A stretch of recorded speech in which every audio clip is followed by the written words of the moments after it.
Greetings ladies and mental gents, and welcome to my channel, where I like to make audio narrations of various stories from the internet.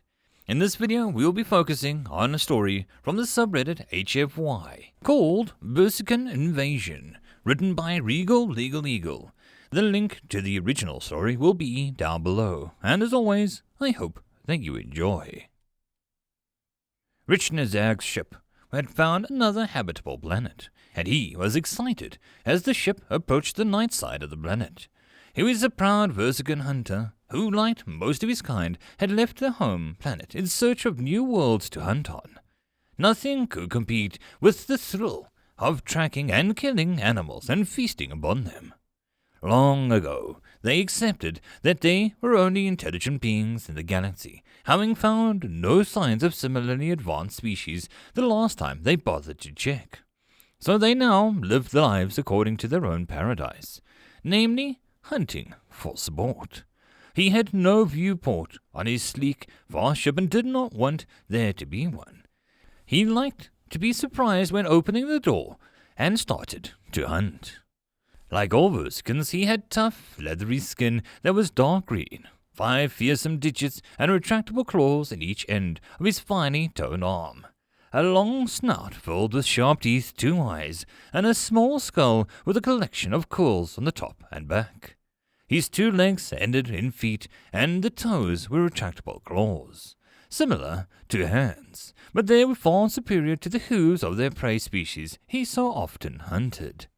He wore only simple clothing, and with the opening in the back for his long tail, and had a harness of his essential tools and supplies.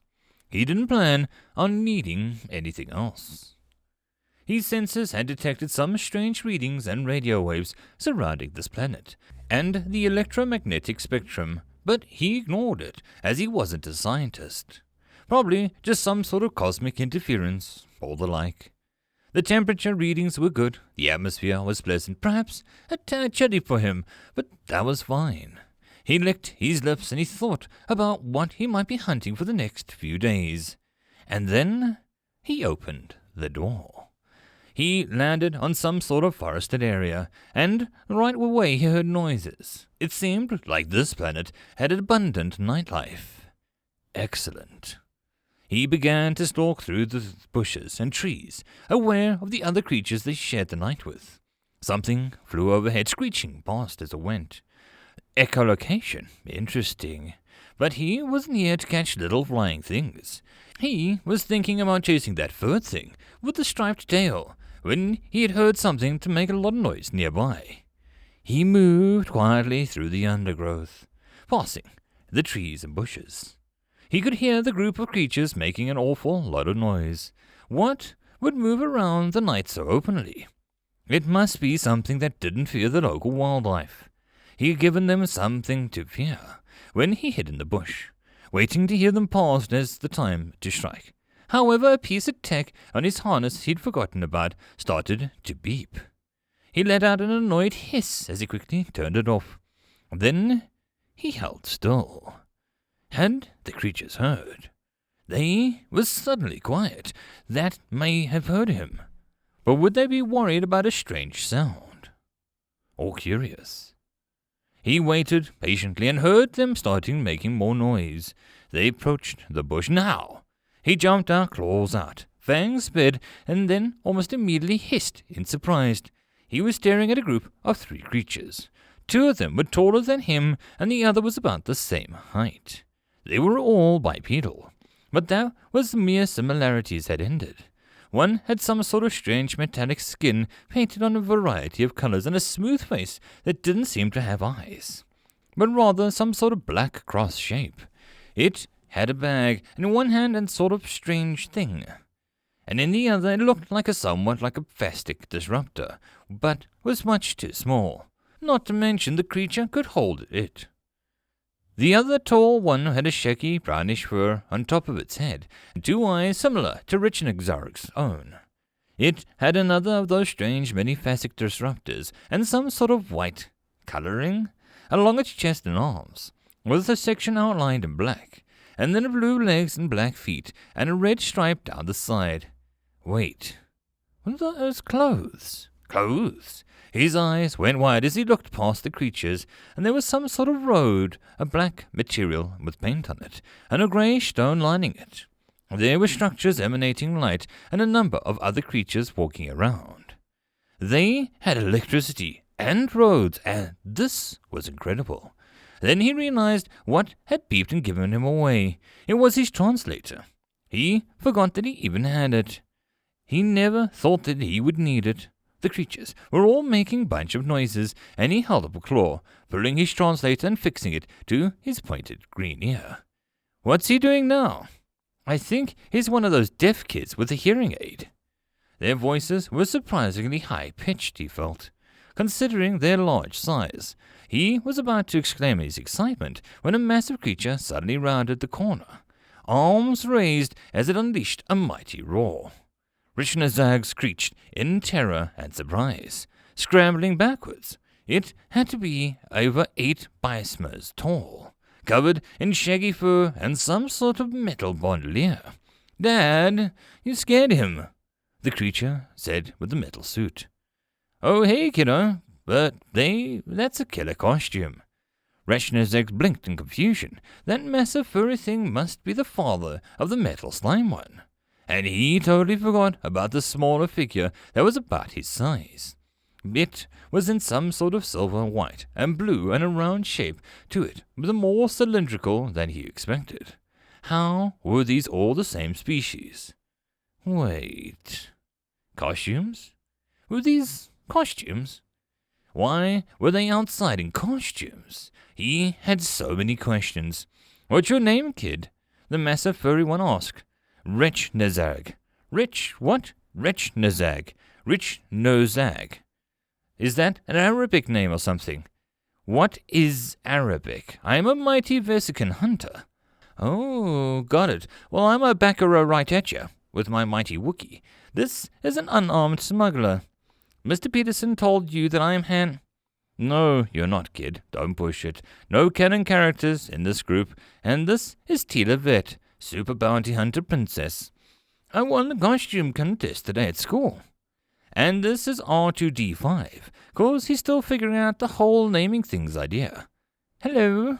Main character, Ashramek. Beep boop. You want to go trick-or-treating with us, kid? Rishnazag, mighty vegan hunter. That's kind of funny. Do you hunt cauliflower and turnips? Vercigan. I've hunted many mighty creatures from across the galaxy. Good for you. It really is a sweet costume. Rishnazag looked down, patting his hands on his body for a moment. What costume? Wait. Did they not realize that he wasn't of their kind? Did he tell them? Well, they were huge. What if they attacked him? Thank you, but I'm new here. What is trick-or-treating? If you didn't know what it was, why did you put on a costume? Dad, don't be so mean. He's got one of those hearing aid things. I think he snuck out because his parents wouldn't let him. Oh, he does have something fancy in his ear, doesn't he? Thought that was part of the costume at first. Well, I'm not condoning a child running away from home in order to bag a massive chunk of candy. But since you did it anyway, might as well help you out. Do you have a bag? No. I've brought a spare one just in case. Here you go. He handed Rishnazag a cloth sack from some kind, and he wasn't sure what to do with it, and so he first pulled it over his head. No, you goof, you hold on to it for now. So he pulled off the bag, his curls covering like a little as he did. Oh, sweet. You've got like a little shaker up there for those spiky bits. I'm glad that you don't go to the school with my kids. You'd have blown away the costumes right out of the water. No, he wouldn't. That mask is totally rubbery and fake, Dad. Whatever you say, Bounty Hunter Princess. Anyways, you walk up to the door and then you say trick or treat, and then you get candy. Then you make sure to say Happy Halloween. Practice for me. Trick or treat, and then Happy Halloween. There you go. Also, what's candy? Cripes, a kid who's never had candy. No wonder you ran away for the night. Sheesh. You got it tough, kid. Yeah, I stole some of unnamed smugglers when he wasn't looking. The figure in the white and black looked into his bag. Hey, that's not fair, Mr. Peterson. Life stuff, kid. He handed Richnazag some of the strange small black lump. The outside was smooth coating, which crinkled in his hand. He started to put it in his mouth when the creature spoke again. Not with the wrapper on. God, I swear I was never this dumb. How does this generation survive? Dad. Sorry, bounty hunter princess. Beep boop. Such wisdom from a young age. Dad, stop pretending you know what he's saying. Beep boop. You're right. R2-D5, it really is her fault that she doesn't know droid. While they were talking, Richnazag peeled off the wrapper of the brownish lump and tossed it into his mouth. He chewed on it for a moment and then his eyes went wide. That tastes so good. It's all... I can't even describe it. Oh, by the Craggler of the Magnificent, this is the best thing that I've ever tasted. I like you, kid. You never break character, says the Wookiee, speaking English. The bounty hunter princess exclaimed, hands on her hips while still holding her own bag with a strange thing. Basic, I speak basic, he said, and then a strange roaring gurgling noise. That's Wookiee, well let's go. Beep boop. Richnazag was unsure what was going to happen, but he wanted more of whatever the candy was. They walked up to one of the structures that he had found. Why were there orange plants with faces that glow? Jack-o'-lanterns, therefore showing off your ability to carve, or print out designs from the internet and cut along the lines. Why? I told you, it's a competition, and I know we wear costumes, but because I, Richnazag, am wearing a costume. Why again? Today is Halloween. It's a special day where you get to celebrate having fun and dress up as what you wish you truly deeply were, and you don't have to worry about it being normal. 'Cause what you dream is always normal for you, and that's what matters.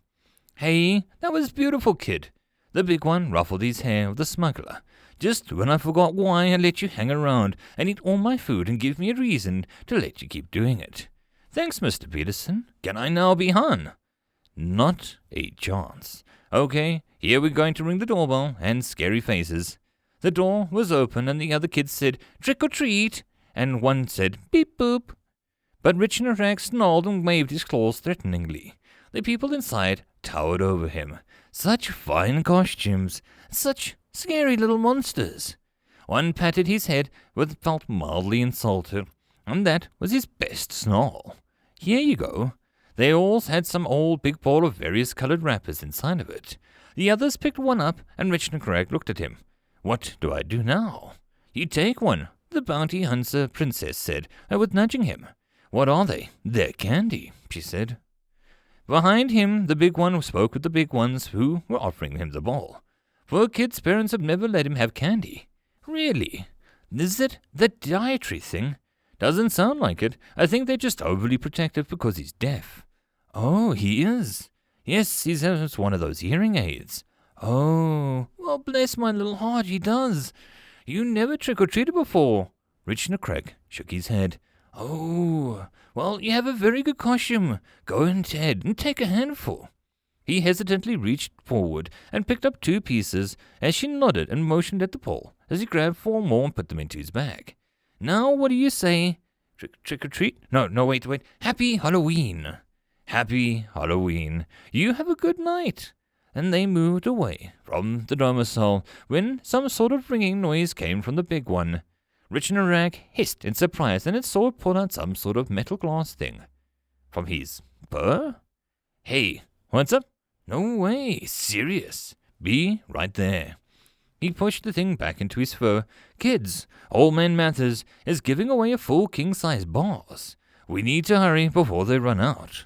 He picked up the round one and setting it on his shoulders as they started to move more quickly down the street. Richnazag was startled by their speed and scurried to catch up with them. He was in fine shape for any hunter, but keeping up with their burst of speed wasn't easy for him. Soon they were on another street, having passed many others in various odd costumes, and he was breathing heavily as they stopped. In front of them was another group of beings, and they had very similar clothing on, reds and yellows on their shoulders and upper chests and black lower bodies. One had some sort of golden visor on, and a big furry one was staring at the biggest one of the group and lacked almost all the fur. Well, well, if it isn't Mr. Pooperson, said the opposing big one. Dorksburg, about your pet rat, I see. There was some sort of four-legged creature with him and strange bulging eyes, and a big head compared to its body. It had the coloration similar to the others, but he got a feeling that it was a costume over the fur. It was shivering as it stared at him. Finally, something that feared him. It stared at Yip and barked at him, dispelling that idea. Who's this fat kid? All out of breath and eating too much candy, huh? I'm not fat, I'm just wasn't expecting to run so quick. Picking on the deaf kid, classy move. Guess your prime directive is to be a jerk. Is that what's in his ear? Hey, I'm sorry. They were interrupted as a group of creatures left the domicile they were in front of and said, You guys better hurry, I think there's only a few left. There was a sudden chill between the two groups. But Reichenberg was staring at the creatures they all called the rat, and that was yipping at him. What an annoying creature. He jumped forward and then claws and fangs and exposed and gave the beast a roar. It went even more wide-eyed at that, darting and running away. Hey, Kirk, come back! The other group turned and tried to chase that down. Good job, kid, let's go. The big furry one ushered them up towards the house. There was 3 trick-or-treats and 1 beep-boop, and the door opened. A withered old creature wearing clothes of all sorts of shiny metal things on his chest and a little peak cap opened the door. Hello there, kiddos. Hey, look at that. Is that a hearing aid? Yes? Ha! I got one too. The man tapped his ear, and there's something in it looked like a translator, trying to make me feel better, kiddo. Or do you need it? I need it. Well, bless you for making it work with your costume and their little feather. He handed out giant wrappers, and with each other's, and the 2 to Richnazog. Keep at it, kid. Chicks love earpieces. What? Richnazog asked in confusion. Huh? What? Huh? Happy Halloween. Happy Halloween, everyone else shouted, and the rest of the night descended into the much more walking and getting more of this candy stuff. Everyone seemed to feel sorry for him, and he got more than any of the others.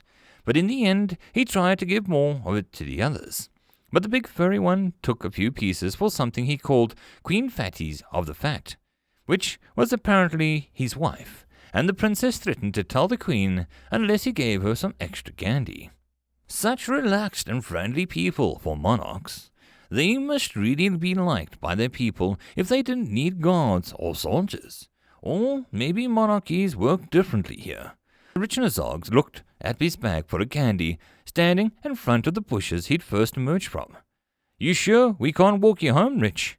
Yes, I don't want them to know I snuck out. How often do you do this Halloween? Oh, once a year. He'd have to make sure that his ship recorded the solar position of this planet. He'd bring his people back, but they'd be observed until there was proper time, and then descend and do this trick-or-treating before announcing that they weren't actually in costumes. Thank you all very much. You really sure that I can't share more candy? We have enough, Rich. Go and enjoy it. Happy Halloween. Happy Halloween. They all cheered, and one said, beep boop. They scurried away into the bushes, and they turned and started walking home. Dad, how old do you think he was? I don't know. Hard to say. He wasn't all that tall, and he didn't look heavy, but I'm sure that he was out of breath as we ran. Maybe he's your guy's age. Maybe a bit younger. And he never went trick-or-treating before. Sure seemed that way. What mean parents. I'm sure they mean well. By the way, you guys should be more like him. He was so well behaved. I like him more than you right now. Dad! Beep boop. Just kidding. Not really. In the background, a small, dark shape flipped into the front of the moon and was gone. A year later, the SETI program received its first communication from off-world, but most people thought it was a hoax at first because of what it said.